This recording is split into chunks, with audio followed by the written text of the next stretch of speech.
Kita lanjutkan dialog ini. Saya ingin ke Pak Johansen. Pertanyaan saya tadi, Pak, mengenai korban ini yang merupakan bos rental yang tewas dikeroyok. Apakah benar dia pernah melaporkan bahwa ada kampung penada, ada kecurigaan mengenai mobil-mobil bodong ini? Melapor tapi tidak digubris gitu, Pak? Iya. Setelah kita lakukan pengecekan bahwa korban yang meninggal ini pernah melaporkan di Polres Jakarta Timur, dan kami juga sudah berkoordinasi.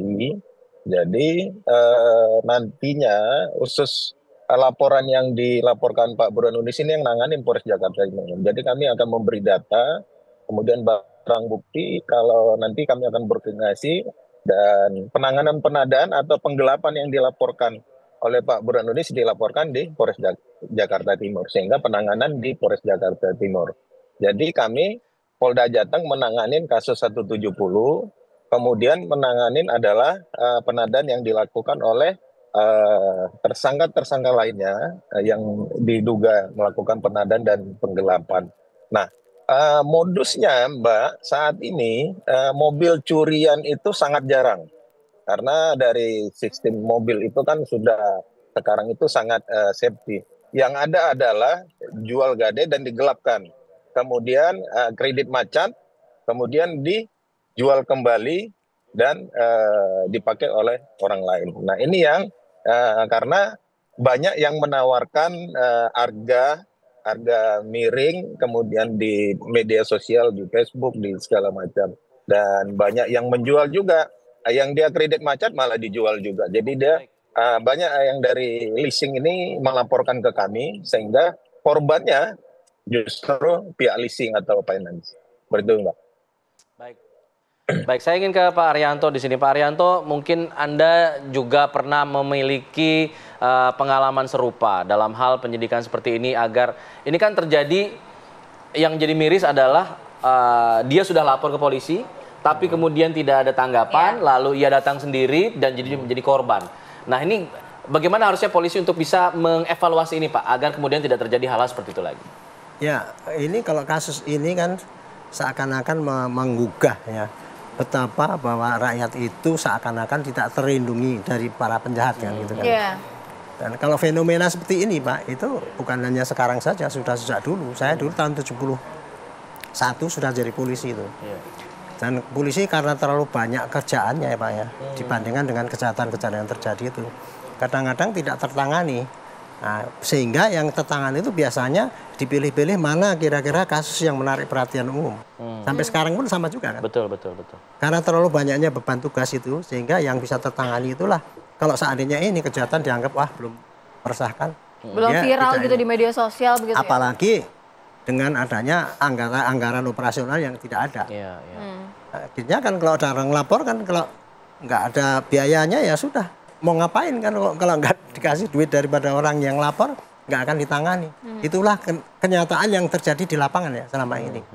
Tapi kan publik kebanyakan kan mengharapkan polisi itu harus, kalau ada laporan harus tidak lanjuti dan sebagainya itu. Kalau untuk laporan seperti ini ya Pak ya, orang sudah digelapkan itu rental yang kemudian mobilnya dibawa pergi itu banyak sekali laporannya Pak. Tapi hambatannya apa sih Pak Arianto, yang bagaimana pemilihannya harus segera ditindaklanjuti, karena masyarakat juga kan ukurannya kepada ini kejahatan kira-kira merasakan apa jadi perhatian publik apa tidak, itu yang kebanyakan yang ditangani duluan oleh polisi. Kalau perkara-perkara yang biasa ya tidak menimbulkan keresahan ya tidak ditangani, nggak tertangani lah gitu, karena memang tenaganya tidak cukup untuk menangani semua kasus yang terjadi. Pak Thomas, kalau kita lihat kasus ini, tadi berkaca dari apa yang dikatakan oleh Pak Arianto ya, ini kan kasusnya ya dianggap tidak begitu meresahkan untuk banyak orang, sehingga jadi dipilih-pilih. Nah ini apakah ini menjadi salah satu faktor membuat para pelaku ini jadi bebas gitu? Begitu banyak laporan tapi kemudian tidak ditindaklanjuti ya, jadi aman, dia merasa aman, atau merasa apa yang membuat orang-orang yang berada di Sukolilo ini merasa ia seperti kebal hukum gitu? Diambil mobilnya, mau diambil mobilnya malah ia yang mengeroyok gitu. Ya begini, kita harus melihat bahwa masyarakat kita itu selalu berkembang ya di dunia. Itu karena kemajuan teknologi ya, komunikasi, informasi ya.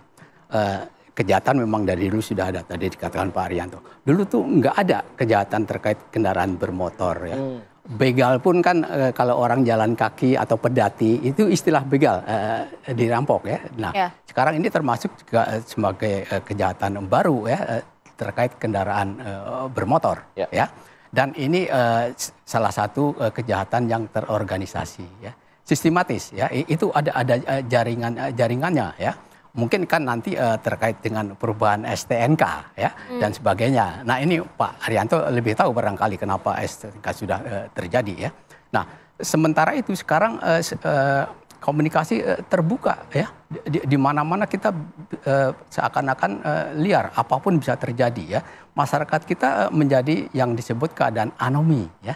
Anomi itu artinya mana sih yang salah dan yang benar ya. Kita lihat ya, kalau yang kita bicarakan adalah masyarakat kecil. Baik. Tapi sekarang polisi, politisi, dan yang lain ya, dosen, guru itu juga melakukan pelanggaran hukum.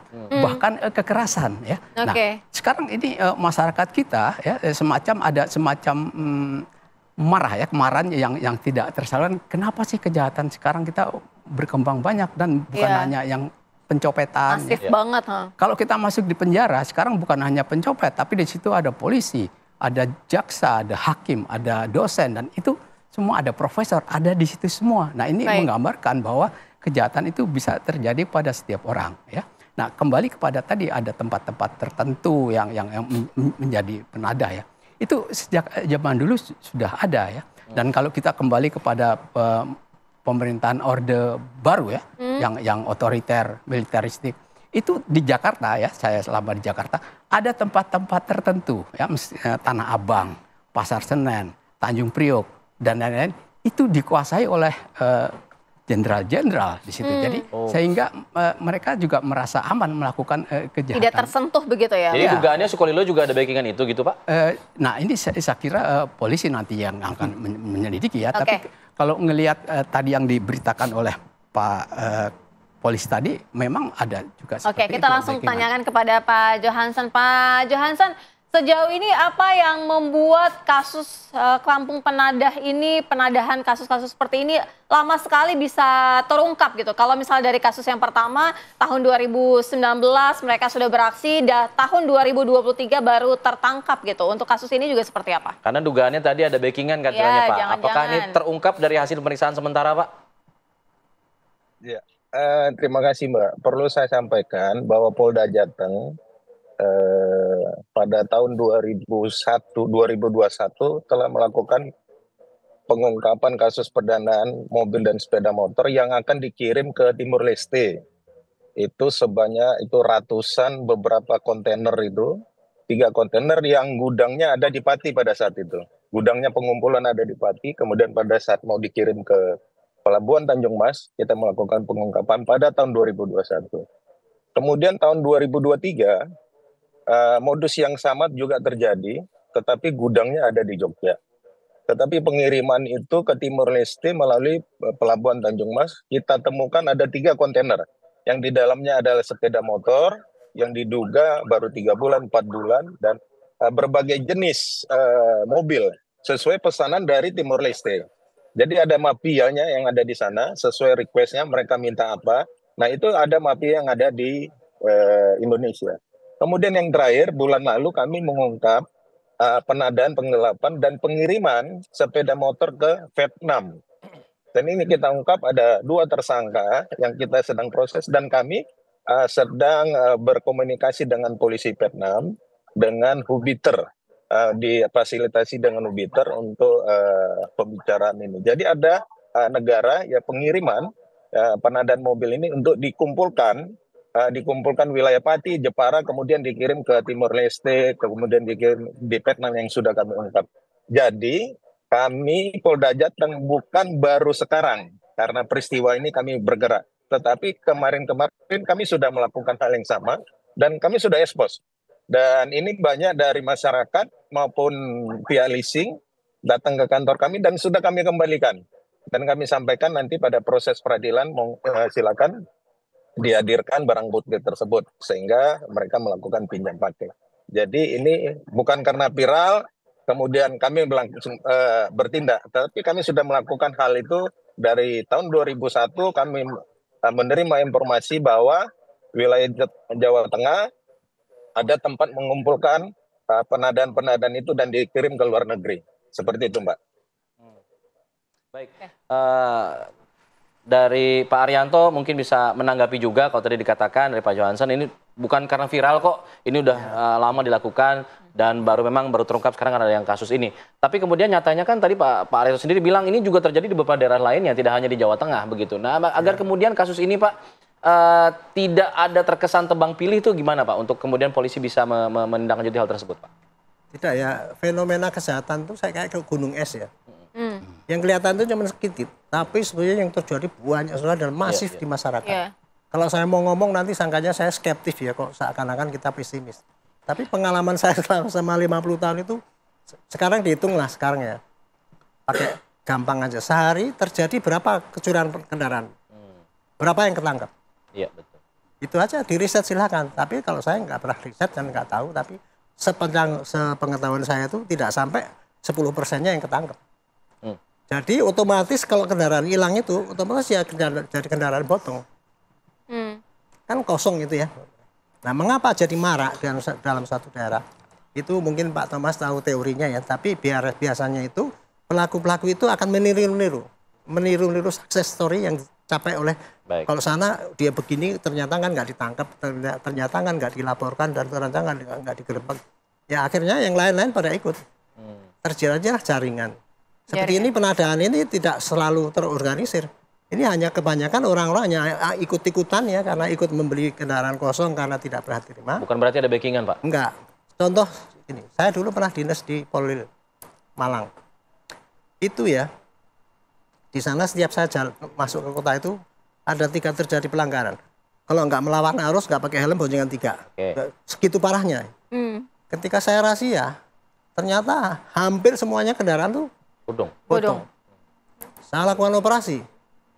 Kebanyakan, waktu itu banyak ojek yang menguasai. Saya adakan operasi besar-besaran. Demo mereka.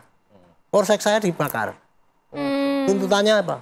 Saya minta kepada Pak Kapolwil, tolong untuk daerah saya jangan. Motor-motor ojek nggak usah pakai STNK. Nggak usah pakai helm. Bebas mengangkut 2-3. Itu kayak gitu Pak. Jadi gejala masyarakat segitu melonjaknya gitu ya karena terjadi pembiaran ya dalam tanda petik. Itu.